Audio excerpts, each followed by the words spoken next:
Assalamualaikum warahmatullahi wabarakatuh. Alhamdulillahirabbil alamin. Assalatu wassalamu ala asrofil anbiya'i wal mursalin wa ala alihi washabbihi rasulillahi ajmain, amma ba'du. Pertama-tama, mari kita panjatkan puji syukur atas kehadiran Allah Subhanahu wa taala yang telah memberikan kita kesehatan sehingga kita dapat mengerjakan tugas dari Bapak Yantos, yaitu membuat pidato untuk tugas UTS semester 1 2020.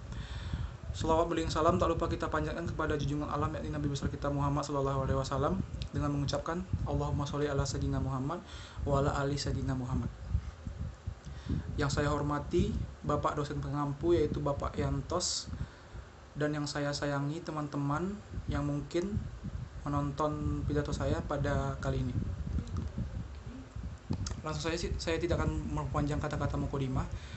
Langsung saya mulai pidato saya yang berjudul Pancasila dan penjelasannya. Seperti yang diketahui, Pancasila merupakan pedoman dasar negara yang patut dijunjung tinggi oleh setiap warga negara Indonesia. Bukan tanpa alasan, Pancasila menjadi satu-satunya landasan paling utama bagi bangsa Indonesia yang menjalankan kehidupan bernegara. Di sini, Pancasila memuat 5 poin penting yang disusun untuk mencakup segala aspek kehidupan. Mulai dari aspek ketuhanan, kemanusiaan, persatuan, keadilan, hingga kesejahteraan sosial. Beberapa aspek tersebut tercermin dari setiap sila-sila Pancasila. Masing-masing di dalamnya tersusun dari pilihan kata yang menjadi kalimat tegas, lugas, bermakna, dalam, dan penuh kebijaksanaan.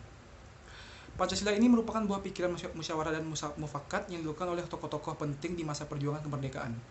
Meskipun melalui berbagai perbedaan pendapat, pada akhirnya setiap ide dan gagasan dapat disatukan dan membentuk makna Pancasila yang mendalam.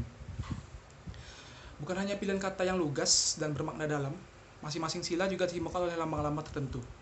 Lambang-lambang ini meliputi lambang-lambang bintang, rantai, pohon beringin, kepala banteng, serta padi dan kapas. Setiap lambang ini mencerminkan makna Pancasila dalam setiap silanya. Sebagai dasar negara, Pancasila perlu dihayati dan dijunjung tinggi oleh setiap warga negara Indonesia. Maka dari itu, penting bagi seluruh warga negara untuk memahami setiap makna Pancasila yang terkandung di dalamnya. Dengan memahami setiap maknanya, seluruh warga negara Indonesia dapat mengamalkan Pancasila dalam kehidupan sehari-hari, sehingga terwujud kehidupan yang rukun dan sejahtera. Makna Pancasila pertama adalah sila pertama. Seperti diketahui, sila pertama yang berbunyi ketuhanan yang Maha Esa dapat dipahami bahwa Indonesia merupakan negara yang mempercayai adanya Tuhan. Bahkan Indonesia mengakui adanya keberagaman agama yang sama-sama menjunjung tinggi nilai ketuhanan. Sila pertama ini dilambangkan oleh simbol bintang berkepala 5 dengan warna kuning keemasan yang berada di dalam perisai hitam. Simbol ini mencerminkan sebuah cahaya seperti layaknya Tuhan yang menjadi penerang bagi setiap jiwa manusia. Selain itu, nilai ketuhanan yang dijadikan sebagai sila pertama menunjukkan bahwa Tuhan menjadi pedoman paling utama bagi setiap manusia untuk menjalankan kehidupan.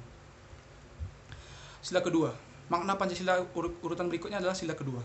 Sila kedua mengangkat nilai kemanusiaan yang adil dan beradab.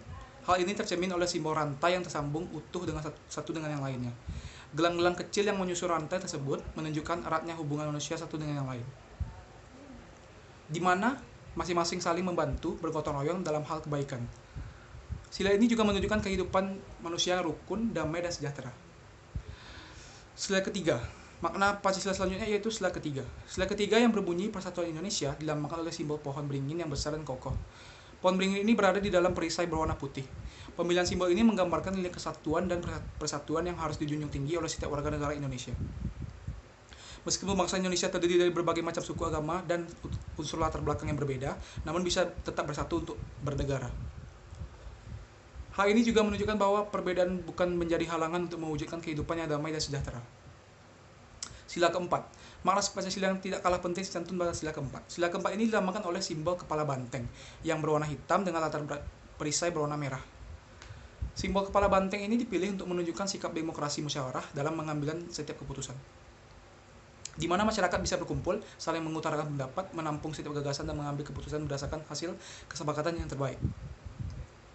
Berkumpul dan berdiskusi menjadi solusi untuk setiap perbedaan yang bertentangan yang terjadi di kehidupan. Sila ini juga mengajarkan untuk tidak menggunakan kekerasan untuk menyelesaikan setiap masalah dan konflik di masyarakat. Yang terakhir adalah sila kelima. Makna Pancasila yang terakhir adalah sila kelima. Sila kelima dilambangkan oleh simbol padi dan kapas dengan berlatar perisai putih. Pemilihan simbol padi dan kapas ini menunjukkan bahwa pangan dan sandang merupakan kebutuhan pokok bagi seluruh masyarakat Indonesia. Lambang ini juga mencerminkan sikap keadilan sosial yang berhak didapatkan oleh setiap masyarakat tanpa melihat status sosial apapun. Selain itu, lambang padi dan kapas juga menunjukkan bahwa pemerintah berupaya untuk mewujudkan kemakmuran kesejahteraan bagi seluruh masyarakat Indonesia. Itulah beberapa makna Pancasila beserta arti dari setiap lambang yang digunakan. Masing-masing sila dalam Pancasila mempunyai arti yang dalam dan bijaksana. Lebih dari itu, maka yang terkandung dalam Pancasila merupakan hasil musyawarah dan mufakat untuk menentukan dasar negara yang bisa menjadi pedoman hidup bagi bangsa Indonesia. Pancasila juga memuat nilai-nilai yang akan terus berlaku dan dapat menyesuaikan diri dengan perkembangan zaman. Dengan begitu, nilai-nilai Pancasila harus dijunjung dan diterapkan dengan baik oleh setiap masyarakat dan menjalankan kehidupan bermasyarakat Indonesia. Baiklah, mungkin sekian yang dapat saya sampaikan. Kalau ada kesalahan kata, mohon dimaafkan. Wabillahi taufiq wal hidayah. Wassalamualaikum warahmatullahi wabarakatuh.